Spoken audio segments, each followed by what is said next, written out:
Saudara mahasiswa Universitas Terbuka, saya Darmawan. Saya sudah bertahun-tahun meneliti tentang dividen. Banyak penelitian saya tentang dividen. Dan kemudian saya memahami bahwa dividen itu memiliki banyak sekali teori. Banyak orang yang berbeda pendapat dan saling bertentangan sejak tahun 50-an sampai sekarang. Banyak kemudian orang berbeda pendapat, apakah sebenarnya dividen itu, bahkan ada pertanyaan yang lucu, apakah dividen itu perlu diteliti? Karena banyak orang berpendapat bahwa ada sebuah teori mengatakan dividen itu bersifat residual. Itu disebut sebagai residual dividend theory. Mereka yang menganut teori ini mengatakan dividen bukan suatu kebijakan yang dibuat terlebih dahulu. Tidak ada pertimbangan apa-apa tentang dividen. Dividen semata-mata residu, hasil dari keputusan yang lain. Jadi semata-mata timbul dengan sendirinya, lahir dengan sendirinya, tidak diharapkan lahir.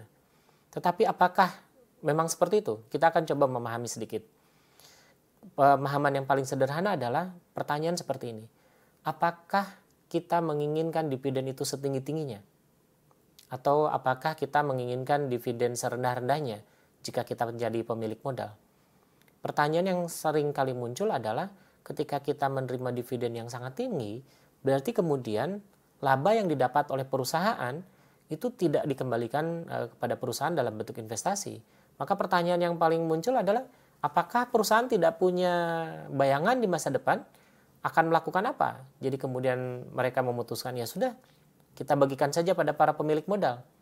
Nah, pemikiran itu akan menjadi informasi pada pasar bahwa ternyata perusahaan tidak punya harapan masa depan.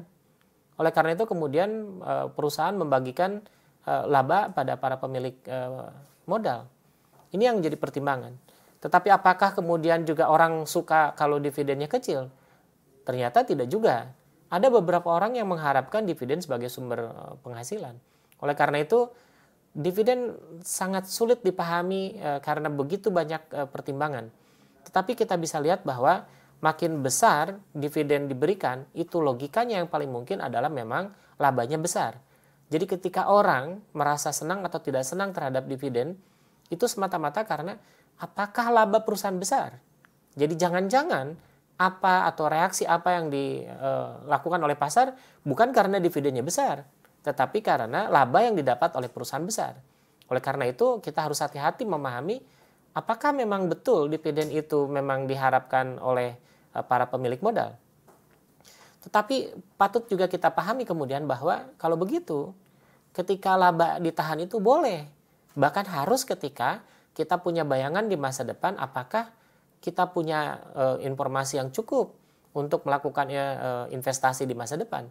Jadi oleh karena itu kita bisa tidak membagikan dividen sama sekali. Bahkan ada perusahaan yang bertahun-tahun tidak pernah membagikan dividen. Contoh misalkan Microsoft, berpuluh tahun bahkan dia tidak membagikan dividen. Tapi harga sahamnya terus-menerus naik. Oleh karena itu membagikan dividen itu semata-mata orang beranggapan karena besarnya investasi. Jadi dividen ditentukan sesudah orang menentukan investasi dan pendanaan. Semoga Anda memahami apa yang saya paparkan. Terima kasih.